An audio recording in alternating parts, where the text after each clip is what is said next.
Bienvenue sur Africa 24 dans cette nouvelle édition du QG Week-end. Au sommaire de l'actualité, en Afrique du Sud, l'Alliance démocratique se cherche un nouveau leader. Un jeune noir pourrait être élu à sa tête. Aux dernières élections, le parti a fait une progression fulgurante, notamment auprès des classes moyennes déçues par le parti au pouvoir.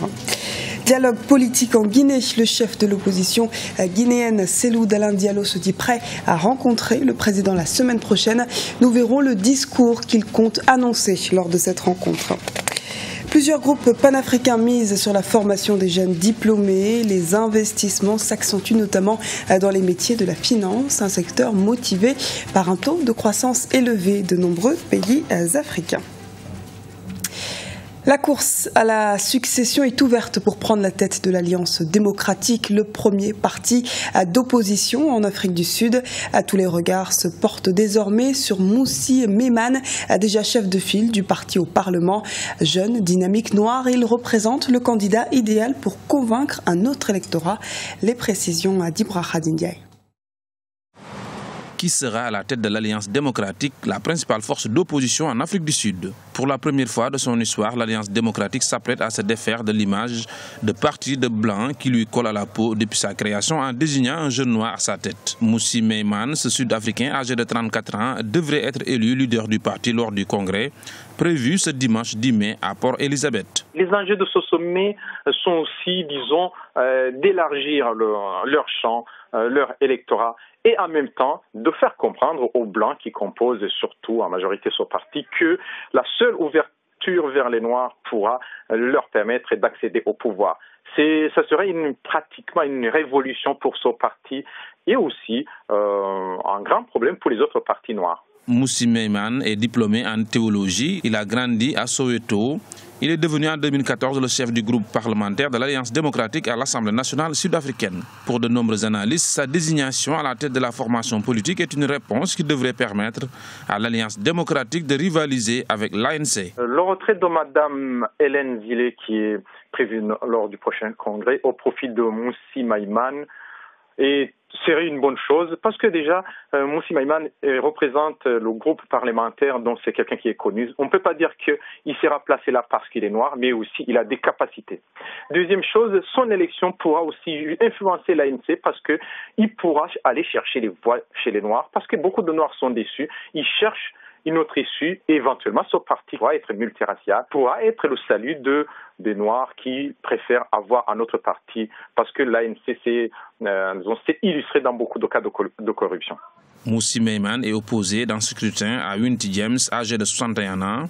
L'actuelle présidente du parti, Hélène Zille, une ancienne journaliste, a annoncé en avril qu'elle ne serait pas candidate à sa propre succession. Rappelons que l'Alliance démocratique avait réalisé une percée lors des législatives de 2014 en remportant 22,2% des voix. Crise politique en Guinée. L'opposition maintient pour l'heure ses appels à manifester le 11 mai à l'échelle nationale pour réclamer l'annulation du calendrier électoral prévoyant un scrutin présidentiel en octobre et des élections locales en 2016. Parallèlement, le chef de l'opposition guinéenne, Cellou Dalein Diallo, se dit prêt à rencontrer le président la semaine prochaine. Le président de l'UFDG, l'Union des forces démocratiques de Guinée, avait décliné ce vendredi l'invitation du président Alpha Condé suite aux manifestations violentes du jeudi 7 mai. Aujourd'hui, il déplore les répressions de la part des forces de l'ordre. Écoutons-le. Je vais le rencontrer. Je réponds à son invitation. Je dois dire que je suis profondément indigné par les exactions et les violences qui s'exercent actuellement contre les militants de l'opposition, notamment dans les axes réputés être les fiefs de l'UFDG, où on entre dans les maisons, on frappe les femmes, on dévalise, on renverse les marmites qui préparent le riz, on fait toutes sortes d'exactions, alors que le gouvernement est là, il ne réagit pas. On a toute l'impression que c'est comme si les instructions viennent d'en haut. Et maintenant, il y a une tendance à tribaliser la violence, ce qu'on avait connu en 2010 pendant la campagne. Aujourd'hui, on constate qu'on sélectionne les boutiques qu'il faut détruire en fonction de l'ethnie à laquelle appartiennent les propriétaires.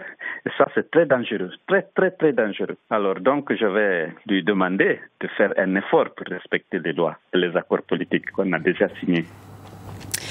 Le 8 mai marque la fin de la Seconde Guerre mondiale. C'était en 1945, épisode majeur du XXe siècle où pas moins de 160 000 combattants africains ont participé. À l'occasion du 70e anniversaire de la victoire des Alliés sur l'Allemagne nazie, l'Afrique n'oublie pas ses combattants tombés en héros. Ibrahim Ndiaye. Dans son appel du 18 juin 1940, le général de Gaulle avait lancé « La France n'est pas seule ». Elle a un vaste empire derrière elle. Les combattants africains ont répondu massivement à cet appel et ont grandement contribué à la victoire des Alliés contre le régime nazi. 70 ans après, l'Afrique se souvient de l'apport des tirailleurs dans la capitulation de l'armée allemande. L'importance, la participation des tirailleurs africains et en particulier des tirailleurs sénégalais a été indéniable, surtout dans cette phase de libération, puisque après le débarquement de Normandie de juin 44. Il y a eu le débarquement de Toulon en septembre 44, auquel les tirailleurs ont joué un rôle particulièrement important dans la mesure où ça a été précédé par la libération de l'île d'Elbe, libération à laquelle le 6e régiment de tirailleurs sénégalais, commandé par le colonel Salan, participe de façon déterminante à la libération de Toulon, qui ouvre la voie vers la remontée de l'armée vers le nord. Les tirailleurs sénégalais sont un corps de militaires ayant appartenu à l'armée coloniale française en 1857. Ils étaient issus de toute l'Afrique subsaharienne.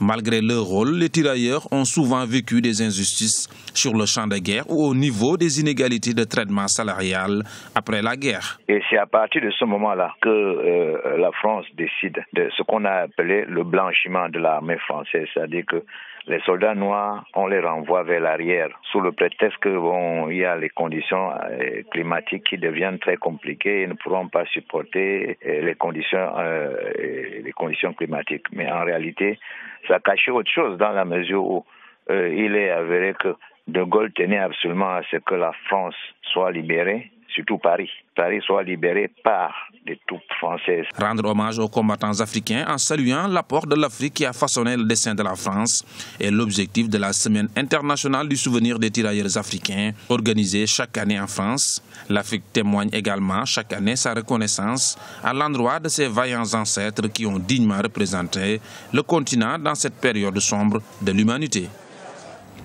Centrafrique, après 3 jours de travaux en groupe thématique, la plénière doit débattre à partir de ce samedi des recommandations faites par les 4 groupes, paix et sécurité, gouvernance, développement économique et social, justice et réconciliation. Parmi les propositions, le lancement d'un désarmement volontaire de la population avec l'implication des leaders religieux, des chefs traditionnels et des groupes armés. S'ajoute à cela la tenue d'une réunion rapide entre acteurs politiques afin de définir un calendrier électoral réaliste et une prolongation de la transition. De nombreuses entreprises du continent misent sur les jeunes diplômés. Plusieurs groupes panafricains investissent dans des formations afin d'accompagner la jeunesse et ainsi favoriser le développement du continent. Les précisions de notre correspondant en Côte d'Ivoire, Olivier Conan. La plupart des pays africains connaissent un taux de croissance élevé, une croissance attirée par l'investissement public. Cependant, le secteur privé africain est marqué par le succès d'opérateurs économiques répondant aux standards internationaux. De grands groupes et des banques panafricaines se sont imposés dans divers domaines d'activité. Ces bâtisseurs de l'économie africaine constituent des modèles dont doivent s'inspirer les jeunes Africains pour réussir en affaires. L'un des éléments principaux de la réussite des entrepreneurs, c'est la formation. On déniche quand même des jeunes qui sortent des écoles et tout ça, machin. On leur envoie en formation. L'année passée, j'ai financé pour $1 million de formation pour les jeunes africains. Pour qu'ils rentrent, ils comprennent qu'est-ce que le métier du trading, parce que c'était réservé rien qu'aux Européens. Aujourd'hui, on ne voit pas aujourd'hui, quelqu'un, même des sociétés comme les Trafigura, des Glencore, financées pour ces jeunes Africains, non. Plutôt d'aller dans la rue, nous, on prend ce qu'on gagne sur le marché africain, on reverse ça dans le cadre du capital des ressources humaines africaines. L'une des conditions de la réussite des bâtisseurs de l'économie africaine, c'est l'accès au capital. Un entrepreneur, une PME ou une grande entreprise ne peuvent se développer sans les ressources financières. Des places financières se modernisent pour mobiliser les ressources nécessaires à l'émergence de l'Afrique. Le Maroc fait figure d'exemple avec Casablanca Finance City, qui se constitue comme la tête de pont de l'investissement en direction de l'Afrique de l'Ouest. Casablanca Finance City est un outil pour drainer des capitaux vers l'Afrique pour permettre d'accélérer la croissance en Afrique. On sait que le moteur de la croissance, ça reste souvent le financement. Donc nous essayons modestement dans notre Casablanca Finance City de jouer sur un petit rôle d'accélérateur de la croissance en drainant des capitaux conséquents, significatifs vers le continent. Le secteur privé africain doit être l'un des moteurs de la croissance durable et inclusive en Afrique. Cela passe par l'intégration africaine et le développement des réseaux d'affaires.